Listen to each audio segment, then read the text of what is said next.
Hello. Tula live neo cha ga bol kit no hitin. May te hon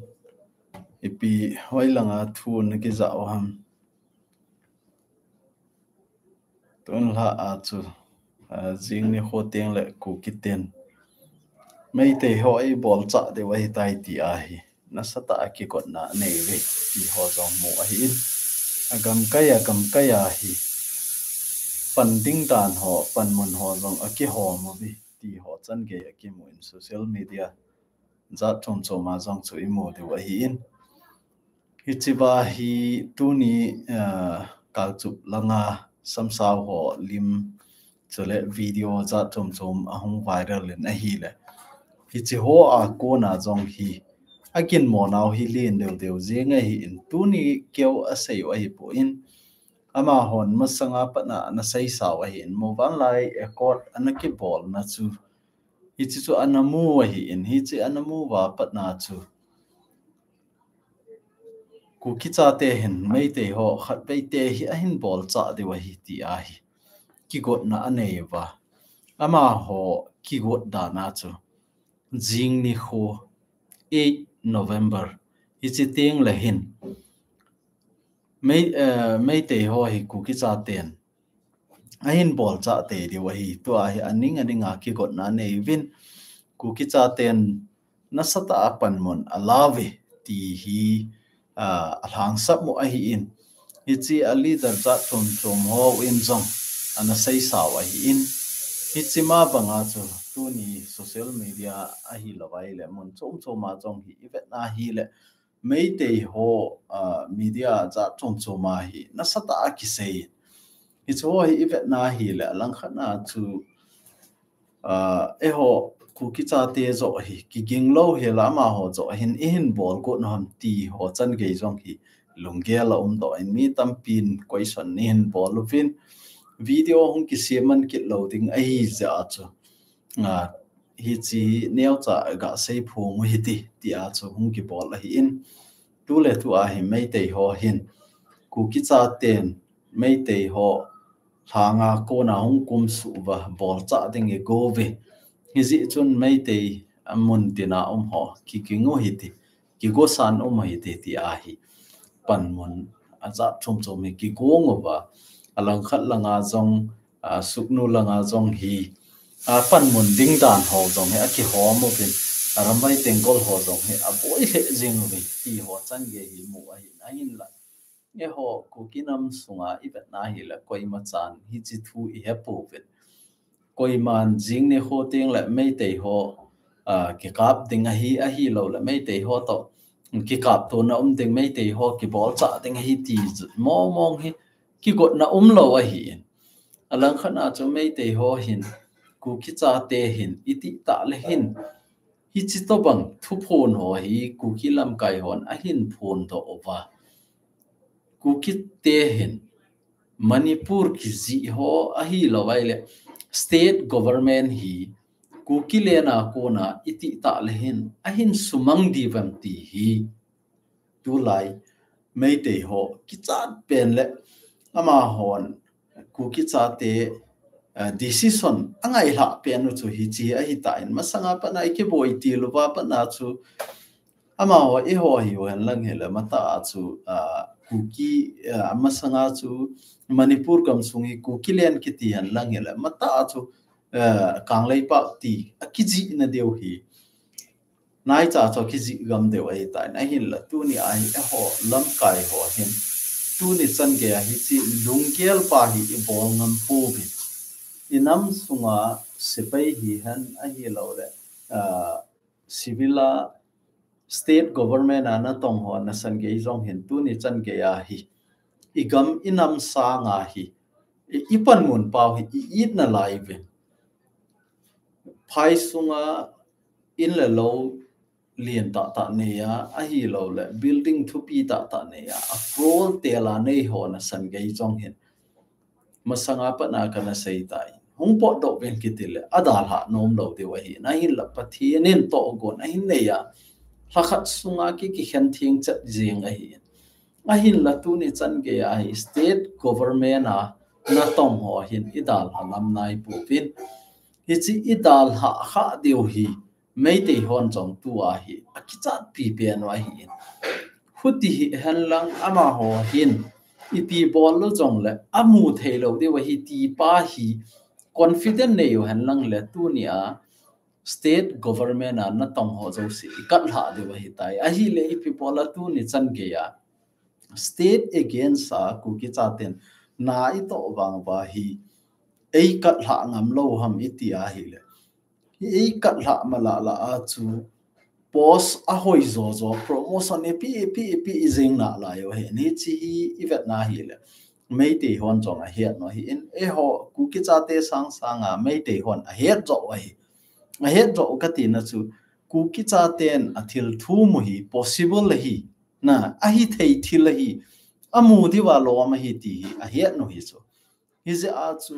ama wai iti ta le hin ang ki phin khadi wam ti ki cha na len ta ne yo hi chi hung ki phin ka wa hi agang theilam pe na popular government sim do a nung hui top ding e tiu a hin la asim do thei po vin e ho ku ki cha ten la tu ni chan ke a hi state government dal ha ding ki nom lo a hi wa nga chu lam kai phabe hin mi pi hi ki hem ji a sa idel li wa hi ti a hi sa de la ki pang ki na hi I cho e vet na hi le e ho ki ka ai ki zo lep na lu ni tam a hi lo le e ho hi ta I ki lep jing deu tam ti ai alung hang loi zong ki tam a hi ta in hi si a chu kanami te ho khang do o hi ten a hi the a hi le tu a pa na hi pan phate ta ai la wa thil ho hi a hi ding dol alampi dol hi ichi pi di win ki dei sa in tu ni la life ang zau zo si na bon cha ba ni la pha na bon cha win nang hon chong lung ge lo win lang a hi the a hi le gam tu mung a hi lo le ki vai hom na tu mung iti wa hi le tu ni a state government I dei lo pau chu I dal ha de wai tu ni a I kam wa chu ka dei po iti a hi wa nga chu I dal ha thei lo pau hi e ho dinga ha sap na khat hi ti hi ka sei do no men he he thei na ti ven a te ka khat ga sei le na ina mi khat na to sa in lang na ina wa chu na tong khat o me ti te no mai ham pa salam bang ke po ina na to sa a hi le ama chu ki phin ta han lang na ina wa na ka to lo ding hi tai ti an lang ni chenga phat chenga a to ding dol chu na ina wa hin tong jing le ai chilaya chu ipi na gin mo dong akama ipi sei jong le a to ding dol a them ding dol a to jinga hi le chun e hung na khome na tia nangin jong thalo na pi ngai so hi chi to bang chu e ho ku ki cha te hi chu to ai mi no ya ka nom ta poi ki ti a hi wa nga chu na a hi wa nga chu ama ho no ya na ki tong jing chu tu la ya hi mi tam pin jong e sei chu a hi le ku ki cha ten na khat e to wa hi le mail he ho hen ana he ma sa ji wa hi lo le mei te ho hen I ti a he to ji wa iti ilung dong jeng okay ka lung dong ji chu e ho ilung ton ho hi ke zo ka le lung ton ka le lung ton ne ka ti na chu ne het the ne de ka sei le state government ki ti chu sepaya za ho chon he so ke police a pang ho chon a het deu ki man diu a hen tu nia I thu sei zong he ama hon nga yo hen lang le ki man tet tu deu ka ti na pen chu tu ni sunilum ke ya hichilai police station na chu ipi thilhung umam hichi ho chu si report chu na headquarter na pi ngai chu e ho hi KSO headquarter omen avan le branch zat chong ma omen general headquarter chun KSO kampo pilangin ipi bol ham a hi lo le chandil langin ipi bol ham kum khat sunga chong khat ve cha chong ki kan do lo ki kan halo na ki tong halo ngai wa nga government na to ki ti chu ni ha chenga report ki pi sipai hon rong na he deu police hon rong na he deu government na tong hon jong het beng na tong hon na sanin jong het eu chi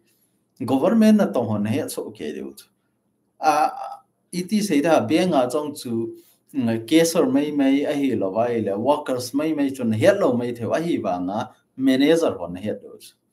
part chengai report ki pi chu tu ni a hizat loan na kila in sum hizat a hung lut nen sum hizat a pot ne ti hu beng na tong hon na san ge in so a pi o so a hi le tu ni a jong hi police a na tong hon jong a part chenga report a pi o so igam sungu ba I to bang na thil umam a hi lo le a situation I pi ham a condition I pi ham ti ho hi headquarter ki dong so ke hi cho zo si chu a branch zo sin ni ha chengle hi ta chu report ki pi so headquarter a chu report ki pe lut ji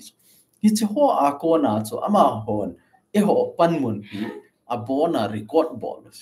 hi za a hi I chal thei po ve a hi theya tu ni a hi separate administration ta ka dei ti vai le mei dei to ki chop mat na pau hi I hen tan deu chu tu ni a I hen tan deu ama hon a bolo het ngai ta lo inop mo le het thei wa hi wa nga cho e hon I bol pau hi pum het na het sa lo deu hi chu a hi tieng le chun Indian government in jong e kagam sunga hi chi to banga na to ta a hi le ka ki connect lo a kho tai ti pa cho a hin gel ding e ho ding a cho government CMP di so tu ni a hi e hon separate administration I thum jeng wa ma ba hi I thum na a meaning pe no hi gam tang nam dang hon chong a het thim lo cho e hon san in cho ki het thim ta lo a hi le ke vai hop na tum ka dei separate administration ka dei ki ti a mi administration noya kilung lai yang sum ki kila la jeng na lai chu hoi la ya chu a tha I dei naw chu ipi e ma chu I dei ham a hi lo vai le service nei lo si chun separate administration I dei ba tu ni a state sunga service nei si chun a dei lo ham hi chi jong poison khat ta e ho sunga dinga ga ki sei na a hi le tu ni a state government noya na tong zo sin separate administration I dei lo ba government na to na nei lo hon government na to na dei na mana chu ki vai hop na tum I dei ham hi chong hi theng pen ai sei ngai chu lam kai ho hin survey ka bole a hi lo le hi chi ka bole khut chi ka bole ti wa a thing ta chu hi cho hi hol do lew kilom a hin la tu ni chan ge ya ilam pi ho da no I chi da no adi lo je a hi cho jong ki hello chu a thing pen a sei tinga angai ma tan te na tu ni ha ga sei le separate administration mo na dinga chu ata iti wa hi le state government to ikizop mat na zo seo itu tan deu I sa tan deu I loi tan deu a hi lo le I bo tan deu hi chu ho I bo tan lo lai si wa chu I mu lo deu a hi la hi chi in bo tan nge vai le lakhat zong state government in zong I tho lo ding central government in zong I tho lo ding ka gam sunga ka citizen mi hi chi to banga ki vai po na lo hi la law talo a hi lo le rule and regulation talo hi chi a khosa hi adi poi dia center in thakana a hin la di to a PR ti pau hi center in ipi bola tu a Manipur kam sunga PR in koi ham a gam boys a koi so a hi le tu a ho gam sung boy lo pi la na boy lo hil cho example a ka sei cho ho gam sung I macha boy lo cho a boy poi ga tin na chu masanga chu I boy na chu to a hi beta ngo ki boy ta lo chala Manipur government noi ta function chu mei te government pa hu ku kilia na jong hoi ta function chu a khoti ai le koi ina sa diu koi macha ni na sa lo de wai min e na sa na dinga chu tu a ki phin na thei tampi a point hung chu jan hela a thilso hi han masanga thilso hi jong le hi cho hoi ta ipu do wa hi cho a kon hi cho a pansa hi cho a cho base I pol wa I gam sung wa state government hian central government hi jong le i kha tu tiu cho i kha tu zau tieng ole min I chung thu wa in sei di cho ewan I sei vai le chung thu sei na ding a cho thala kap ding hi chi pol ding khu chi tha ding ti tha le mat hi lo chu kana me te ha I he thiam na dewa chu mi zong dam ding ei zong dam ding a hin la I lung tu pa chu imol so the na deu chu I biham I ti a hi le ei ho I ki ven deu ei ho sunga chu nam dang ho vai hop sa lo deu chu hi chi chu la I deu chu hi chi I dei pau chu tu ni I bo lo chu I ho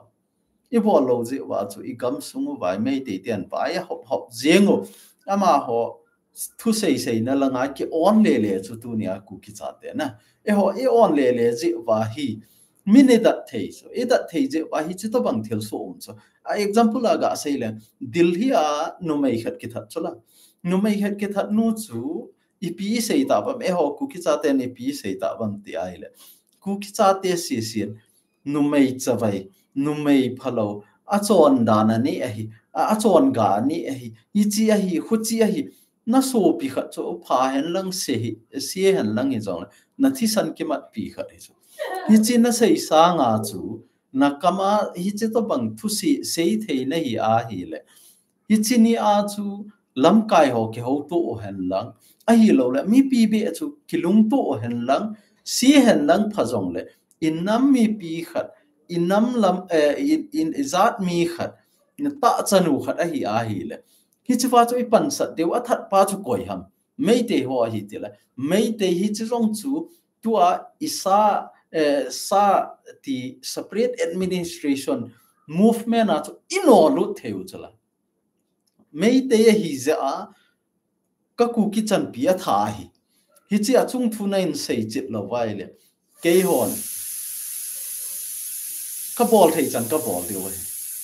ka to thei chan ka to deu he government office ong I hal deu na justice ni pi lo vai le hi ti ding hi ti a ki phin theu cha a hi ba ngai ho chu hi chimala a chu ulta I bol chu e ho le ho ki demo ki sei se no I so pino phamo hen lang pha hen lang mi mo hen lang mi thei ta jong le a in ko te ding jong kel ta nang to thi san na ki hi na jong lo chu na so pi khat chu ke e ho sungai thil khat I pol le na sei sit ki chang pai yeng chu thil phai to jong le I thil pha to na ho chu to sot ta sa nga sei phat ta sa nga a hi lo le khanin I bol zo lo khat chu ken hin ke tho pi leng nang step khat na kalai le ken hin ke tho pi leng step ni I kal thei de ti sa nga chu I se pau step khat kal ro ta ho agang thei pe na kai ha lo wa hi le ke I sa nga hung pil de ti yang sit na pa I ne yo chu e ho sunga ni chi I bol lai se wa kana me te ho I dam thei lo de wai tu ni a me te ho ki got dan ho jong chu ga ge leo chun mi khen khat chu I ki thang at pi mai theu ku ki cha te hi mei te ten I ki cha dan no hi ti kha ti ai wa nga alang khat na chu ama hon plan ane yu chong hi mei thei na le plan ane yu ama hon a bol nom je wa cha a bol go no chong hi mei thei so a ji chu tu le tu a hi mei te gam sung khu ve leo chun ei ho gam sung sang a boys a leader ho we a boy ta so ama ho jong khu ei ho to banga hi a leader mun dal hanom lo hoi su tu a MLA ho hi hen a hi lo vai le minister ho hian a chief minister pau na san ke ya jong khu a pan mun hu adal ha nom nai lo hi chi adal ha thein tinga khu mi pin I chanam khana ki phin na ne u a hi le hi chi adal ha thelo na di wa chu lam kai se ong kheu to ki ne lang politics symbol ki no hen lang boy na hungum ki hen lang hi chi lang boy na chu mi pin a focus loading hi chi lang zo focus ta heno ti an nang le dirty politics and ball ki no vai le e ho hung ki boy ki theu chu tu jing ni kho teng la khun ku ki cha ten mei te ho a hin ball cha te wa hi tai agam sumuwa manipur ki ji ho zo si jong su mang ding separate administration official ta phone ding ko ta be kicha na kichau ta ichu tu ni ma a chu kang chup langa sepai ho nam sepai ho lim ho in ka an su thang wa lim ho in ka to le bo me te ho khu to aning ninga aki het lo wang tu za na jong he amulo loi mei the chu ai wanga ku ki cha te chun mai te ten hi chi to banga ki ko na ne ve kinui sat mai mai chu ai wanga chu ki hello chu ama hon hi chi a sei pau chu mi pi het tinga sei chu ai wanga etek hungom tai lang boina hungom ta hen lang hele koi hama ngo diu ku ki cha te ki mo ki jeng de chu a policy chu na a propaganda chu ne he the ne de wa ka sei hi ama hon a sei na wa chu tu ni si a sei wa hi pon masanga pa na in sei wa hi in hi chiwa a sei chu ku ki cha ten November 8 ni khu tieng le mei te ho bulu na dingin ki got na lien ta ne bin na sata ki got na ane ve tia a hang sap moi chu social media thang ye nga bol chu a hi le hi chiwa chu boi na ki hung nei ta han lang hi le ipn sei te diwa ku ki cha ten masanga pa na hi chini ho na tu mo hi in hi chini ho a hin bulu ji wa to a mei te ho to ki boi wa hi ain ticket deu ta cho hi chi pan mun chu ala go no hi cho tu a chong hi ai bang e ho ku ki cha te chun mei te ho pin e ki cha thei na we na iti mai ki iti ki no ba lungdam selaium ki deu chu hi chu hi lo chu min in pa cha tieng le I to bang lunggel ane ham ti pa I het no ngai chu ne het thei na ba in sunga ate ka na khan nga seila na inu wa zong hu mi khat hung kholai leng jing na in hlang nu ham na in sa pa ham khat hung kholai leng jing han lang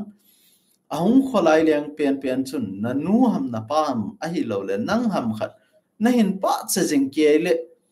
nang chu na ki pa mai thei cho isei pha e ka in sa no khone pa cha dan hi ka in hlang no khone pa cha dan ne na thi mai the ai wa nga cho ama plan chu I pi ham na in sungu ba khat la khat na kina sa got cho khat apa cha na khat a sei si na hi le chun keile kanu ki ka isu tu got hi keile ka pa ki ka kina na dinga isu tu got hi ichi hu I pa cha ta hi pon I pa cha hle ma hi ti pa khu na ke hat ngai chu min na pa cha nai le ki mo pa hi tan ichi to bang chu to mei te hon policy politics agon pau hi dirty politics na ei ho mo na ding jing bo hola na tonga hi veti hi kana me te hon I het no ngai separate administration mo na ding chung chang chu neo cha ga sei be kit leng hi chi hi e ho ku ki cha te hi sei len ngai ma zong em mai theo hen 100% la a hina 100% la a hi 30% ta bang hi confirms na di na sa 30% ta bang hi confirm so a hin la 70% na 70% hin ki mu mo pon te ipp sei jong leo chun lam kai ho ki chip nai bo be sum hol na ine yo ai bo be ti a hi 70% in separate administration imu deu pa hi ata san lo hi chi thu di is again jong kukilena ka honga muntina survey ka bola mi niau khat ta san thei dom ho zo si jong ki ho pia lam kai mla hi han sam saw lam kai an akoi hi jong le ki mu pi ki ho pi ai wang close door meeting a ki ti za so a sei zo seu ki sei do nai lo chu tai a ban ki hung jom ki ti zo hi chin na tinga chu pan khom hat na ti a ho tua jong hi project chil ha jinga hi in ai che ba chu pan la nom ho zo si jong ela the o hi ti ho jong chu kain sei ta in hi chi jong hi chil ha jom dinga hi in I gam sung inam sunga vai hop ha ai wa nga chu ta ka ga sei lo na pen chu inam sunga separate administration moving ta san lo hi tamzo 70% ahin la hoita gele chun tu ni a ku ki sa te hi nai cha chu sung tum ili a call I ta ili a kola hung hi la ding kon cha khat hoi ta chu hi chi a hi la na ding a khu ha so na so ngai chu na ha so na so ngai chu I ka so na le hi la yeng de ta chu hi chi a mo nga hi u moi ta chu a ji chu hi chilanga ha salai ho zo si chu e hon bol talowa pathin in hen got pe separate administration na ha sa chu separate chu hi chu separate kiti pa chu ha in zo wa long ka saitan mấy tay gam sunga paitol sunga akrola tàu phao khu hung pot độ vô mấy lấy họ tội cái ball đi vậy tay hung găng chalo vịt nó hung pot độ lo vai lệ riêng này khô lệ mấy tay họ tội cái boy đi vậy in năng họ trong nó hung boy đi vậy thế nó nuôi sát nên tin hung pot hết à phát mò lệ akrol sum atau pizu ít na mel ma ho là ngà trong băng mấy thầy ta na akrol la ato phata ze a chu hi cho su cha na dinga a hi lo le cho chu amazing theina dinga chu phat som khana dinga amazing theina dinga chu email ma holanga hung pang mai theu a hi wanga pathianen hoi ta hi chu ku ki cha te hi separate dinga hi ama ho thane na ki pi han lang hele a bol zo lo di wa hi ti chu a het ze a chu aman vai hin ho ma khát dòng thình lâu và khen giá em mà hi chú hạ sắp bén chú ai hồ đình à ai là tu ai administration bảo vật ta cho administration là sẵn dòng tu ni à ai hòn cái xiêm độ dầu này lâu cùng mấy giá ta gal in đầu và cụ cái giá tiền làm vài ta hin khối hin mà nó và IDP à tampi mà và kia mà loi a hi lo vai la a khu a peng a bona ki chaya tu ni chan ke ya ganung mu the nai lo mi zan ham khat ki ta chu a hi wa nga chu separate administration ki ta san nai lo ki del nom nai lo tam pi ken bon tu ai ke long gel hian lang hel chun gal jam ho zo si hi mun khana koi khoma pasal zo si training phatte ta api a bona volunteer a koya gam sung veng sung ahin dal ha na langu wa hi anop adaw lo ai langai koi hui te kati mun dang ho zong hin in mun lo mun pi da phot no hi te chom khat chen na dinga chu hi nge imi sa chu lai hu hui ten sumla pai pi hu te ni la sa pi hu te ahin la permanent a chen sa daw te kati permanent a I chen sa vai le igam tu a in dal ha ho si hu abona hu ichan diwa ta so isu koi kanung lut na ka hu ki ting mi tampin hausai oi mo ben nai chirong he alang khana adi na ta khat ipz nam telatu ni a khochaga thiding ahung thi zowa itiam khana agam chu ahung kenung mu ai la khochagan I ma cha lem lo ting lo kho hausan ka kho hi ahin ti kit ding pa athu nom lo chu hi je a hi igam sungo hi thasam tu ni a hi ku ki cha ten ku me za nam khat gal in do a hi tai a hin la koyam ilam kai tu ni a ku ki nam sunga vai hom hi koyam a hi lo le koi vai hop na I chon hon koi vai hop na gal le bol ki henai lo hi kana me te ho lung don na da ni na na hon na lung tong tho wa ke ka ki gel chi tiang la chang le zan rong la ka I mut chi lo a hi ba nga chu ka ngai to chi tiang la hen pathianen wang I lam kai be tu ni chan ge ya ku ki cha ten gal I hin bol hi pathianen I lam kai wa hi in inam sungo wa lam kai ding koi ma nai po hi chi hi a hi the ai le hoi ta conference nei the chu conference tu ni chan ge ya hi lam kai ho ke ho jing chu ai ba mi pin ke lo chu hi je a hi lam kai ki hlen do the lo lam kai khat rong chu mi khat rong chu gam kai khat na mi khat rong chu son ta hin ne ya ai lo la pa cha ta hin ne ya I gam sunga na hin to go la adei banga na hin to the lo ting la thasi jiu chu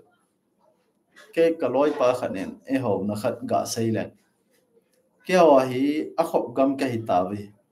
kumizat ham khati kaung lai wa hi na lo hen lo ding ai ngan ati chu ngan ichi sanga chuna in sung ki vet college chun nang dinga dam theina chong hen ti nang dinga thilpha jong hen te ti atia ai wanga ken kalong gela ama ka don but chu ipiti ka don but nam tile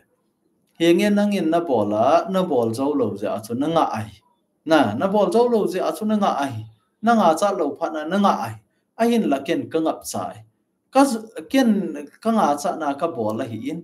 ahin la ken ka bol ja chu izakai success in te bang ka ti poi ke bol ja chu lo hingin te bang ka ti poi ahin la ka zo kham ka bol ding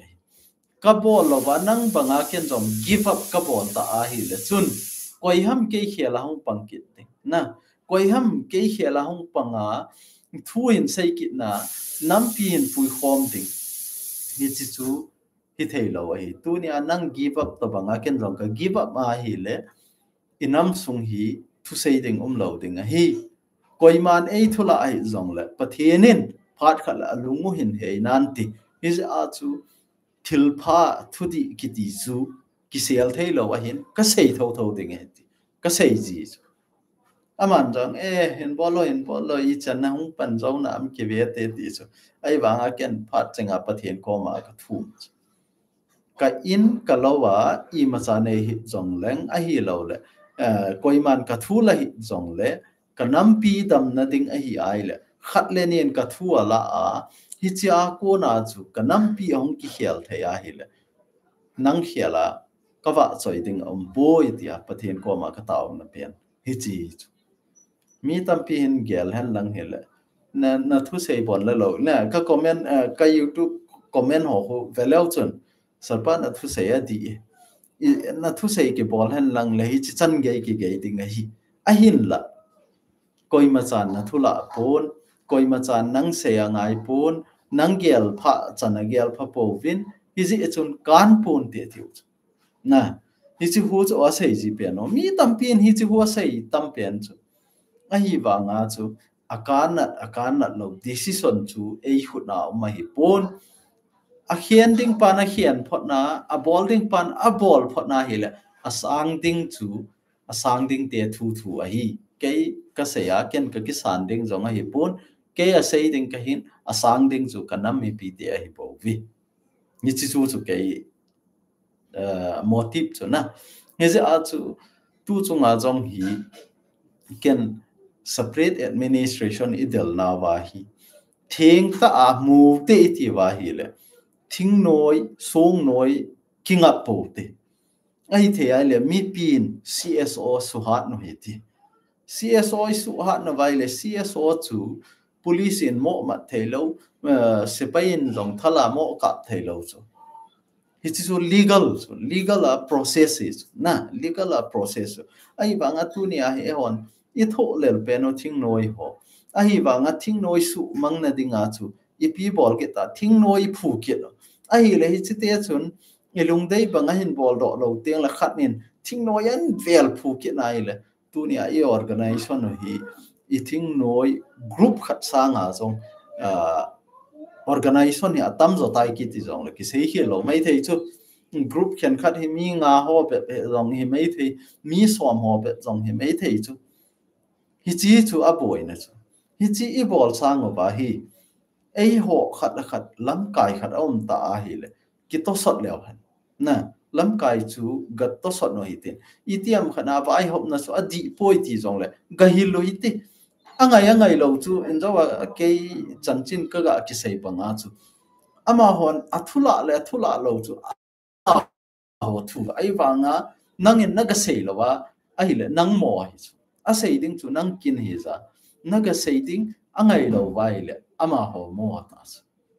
ai ba sei lo wa ama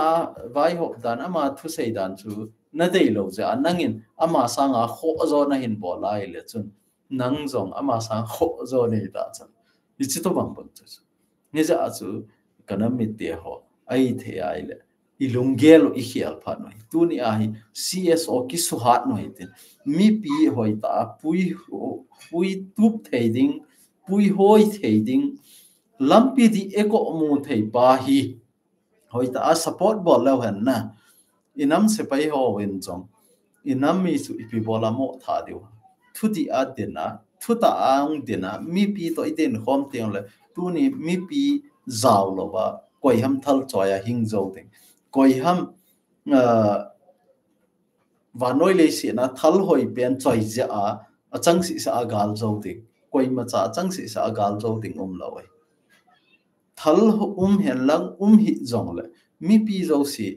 thắc khát chặt na hung din khom mà va amuna hi ngi hung ti thei tiếng rồi gal lý do đấy vậy hi chỉ tiếng là chun separate administration em mode way tu ni a hi e hon separate administration ni del bang ba more a commando ho mei te commando dim set am hola ni cho ho iti del ro de i cho ho i pi bolai boy pi lo separate administration ga deleti a mei te ho na lai a office hoi ta ki hong na lai a mei te ho lo na mu na jong mei te to bang banga e chalaya bet sa mp kizi na lai manipur police tia kizi na lai thil khat aga bola vai jong le manipur police in tuni operation na bola kuki le na kuki ti lo mei te thei ta lo ding hi ti wa operation hong ke bola thu su hong ke bola mi khat hong ki mat na hi jong manipur police in hi chi chu maneti a hoi lai cho khit na umam ka ti so lampi i ho pau hi di lo I kamova achom lang e seu na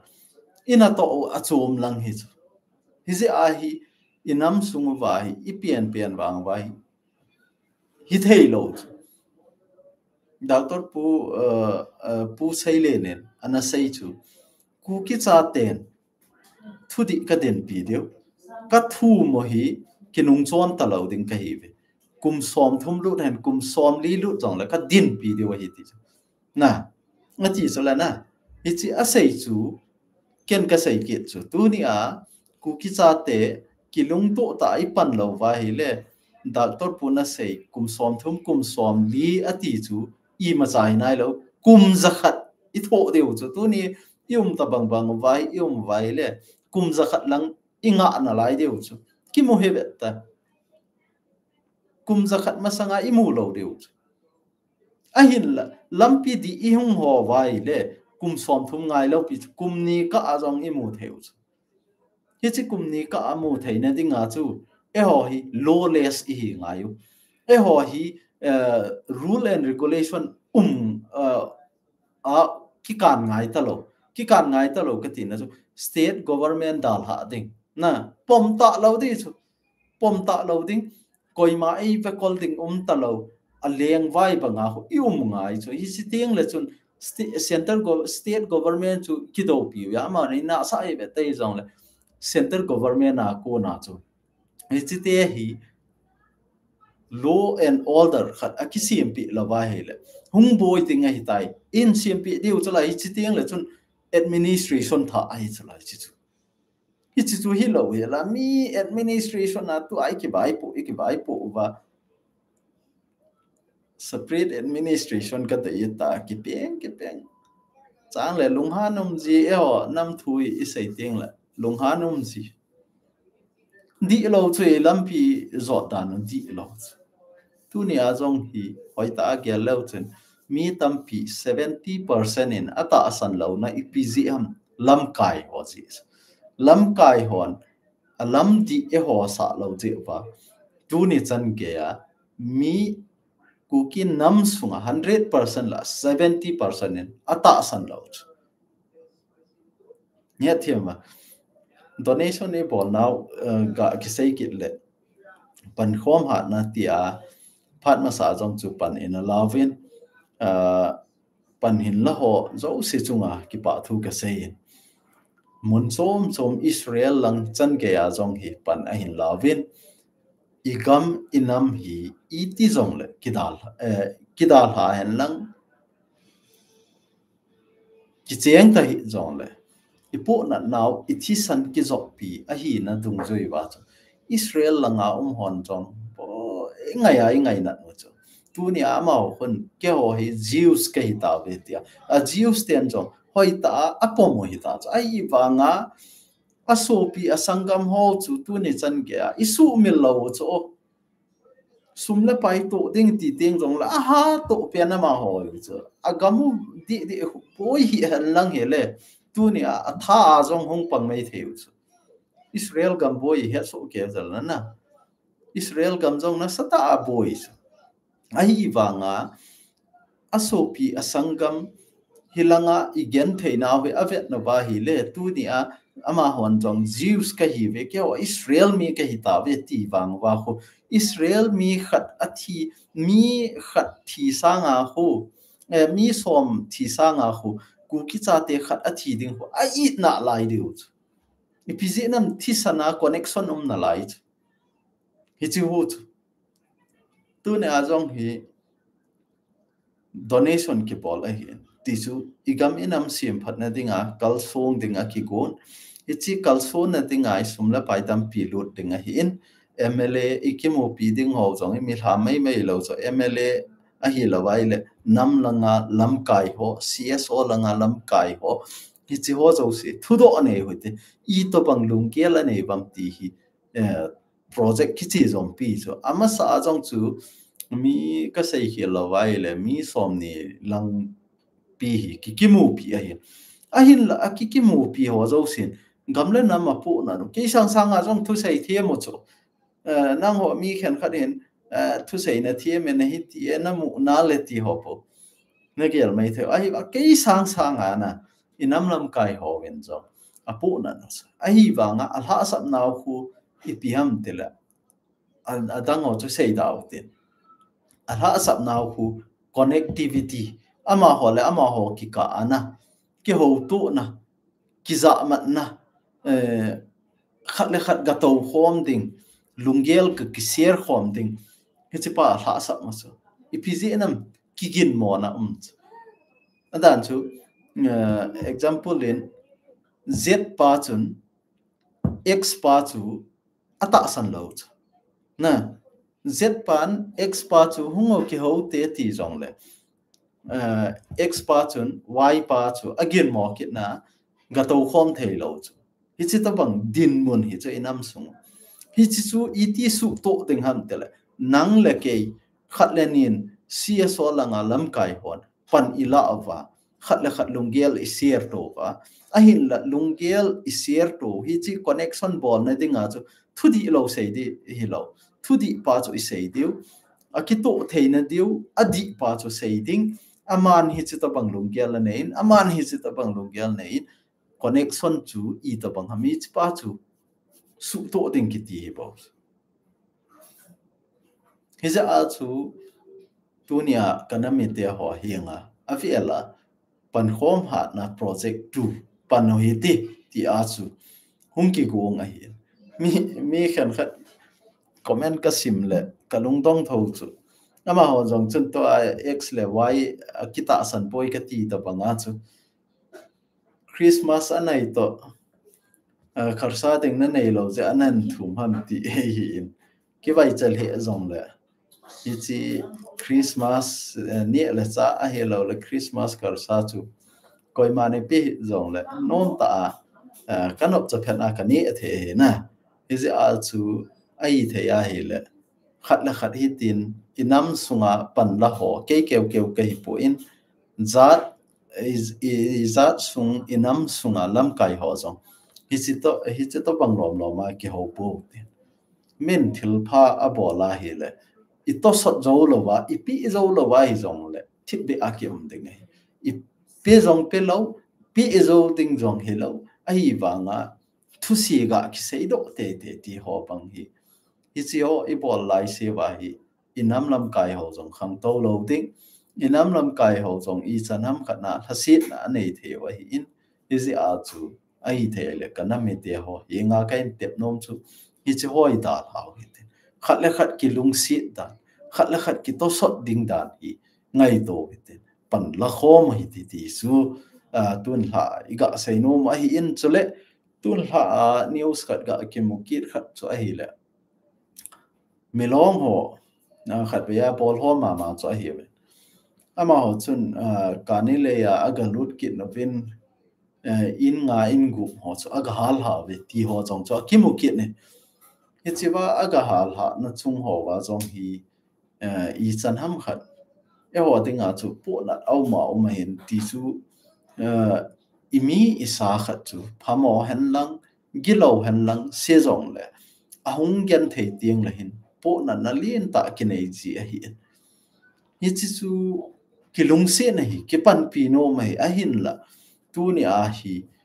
chi ama ho kalung se nen ka ngai lut nen ale thu nan ganung ka mi nge ti pa ba ki gel daw tin a hi the a hi le tu ni a in ki hal pi a hi lo la lo bu ki hal pi a lo mun sum e za nam khat ana sen chi hi ham a hi lo la hal ham a cho na a su se pi ho chu ilung se no vai le khat la khat cheng ni ga to khom ke no hitin ga ki tho pi le wan asum la pai ki tho pi tin het sa o hitin ama o jong jil ga yo hitin ti chu thil pha sei pi tin hi chi to bang hi bol ngai lo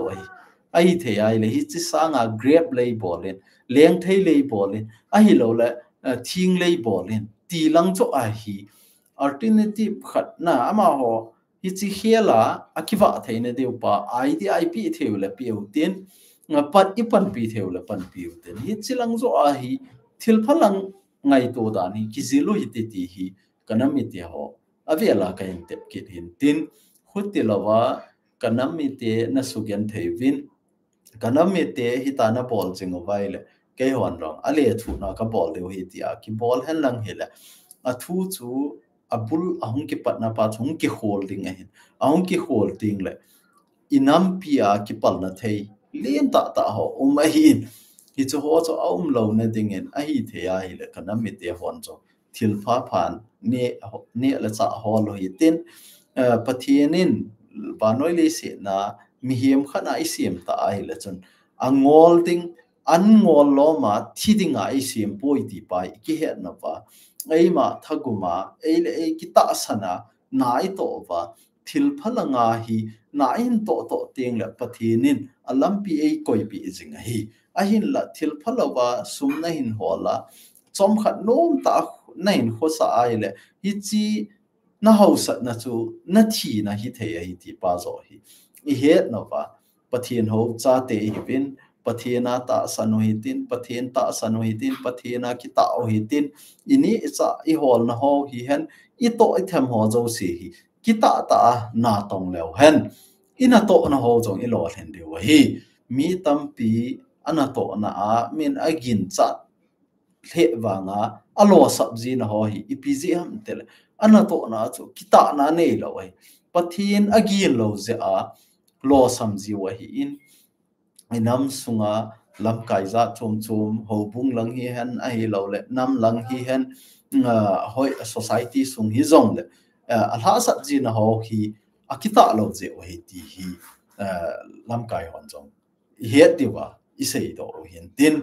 tu ni la iga sei do no mole mi tampin I het no mo mei te hon asata ki got na nei vin ku ki cha ten jing ne ho teng la mei te ho bulu na dinga to go na nei ta ve ti hi ipza hi to bang dong gel anei theu ham ti pa chu het theine de wa neu cha tun la live in bol wa hin azi chu video in sem kiting khoti ding tile ong ki man lo ding a hi za chu live a hin bol wa phatom cha hi jong le nga to khom mo wa lungial in share kho naw chu hi chi chan chu hin tin a chaina ka tep no pen chu kanami te ho inam pi hi itin khom lo wa ipan khom lo wa ile ha na ding zo na ding I chang si sa leng chan na ding lo I chang si sa leng ki an lang wa noi le se na hat pen ki an lang a house pen hi zong len I chang si I pha la value lo ki vai chali han lang kimi mo thet han lang hi zong le in nam pi to kilung to ta hung den khoma khat in sa lang in lang to nui hi wa hin kho hin man khom teng la ano dan hi van oi le sit kisumel le wa hi ti hi I he chi wa ni ta chu inam pi idil khom lo a kho tai ti a project hung ki ko na a zong hi pan hin la so ke dingen tunia hi chi video pe zo si zong avela ka hin te hin tin koi to bang hi chi ba pan la nom ho zo si chun hi chi ma sanga video kan sim na chu ana veleu chun screenshot dong na ki bol the wa hi in a detail is a kai kata do hi in ichwa ko na chu pan ela thei jing wa hi I la zo tiang o le screenshot bolo hi tin number zong a ki pi in hi chi number a cho in thot leo chun video tha in siam ki tiang o le nang hol namin list ho zong chung ki ta do in tin ama zong hin ku ki cha ten separate administration del laya hi chi to bang project ana umin hi chi project a chu aman zong pan ana la e ti pa chu het jing theina dinga min list ho zong ki ta do ji hi ti chu a chaina ka ga sei the in tin tu ni hla a hi comment hin sim daw hi tin jing ni hla teng le pungsagi punggit ki ka a hi online kit no hitin hi chi tiang la chun thudo nom koi da bang thudo nom nei na mo ba hi le anaki kingo ven lang hen tai mo ven lang hi chi tung chu ya chu thu ho in sei dio topic in bol dio tu ni ha chu hi le news ho tu ni a thil so ho hot topic ti ding hi tai mấy tỷ hòn riêng này khô cái chat bị sẽ dễ và social media chat trong chỗ mà anh số họ bao chu ai hòn cái phát sản na in này lâu tiêu kí kinh na in này thấy rõ này điều thì chu video ở gang thấy làm việc na in xem mà hit topic na chu live in ball rồi gì sun comment họ in sim đào hitin riêng này hạ lệ comment sim na mong viewers ho ko na thudo don but na mong video online in ball ki deu hi it's chan chu hin tin tu ni ha cookie news live hong panga na phat man luta ta hin pe ho zo si pathienin phat thei na bo ven tin na bon chawa dam sela nom thei na diu vin jong pathienin phat thei na in bo jing taw na chung che vin ka ke pa e mang phau te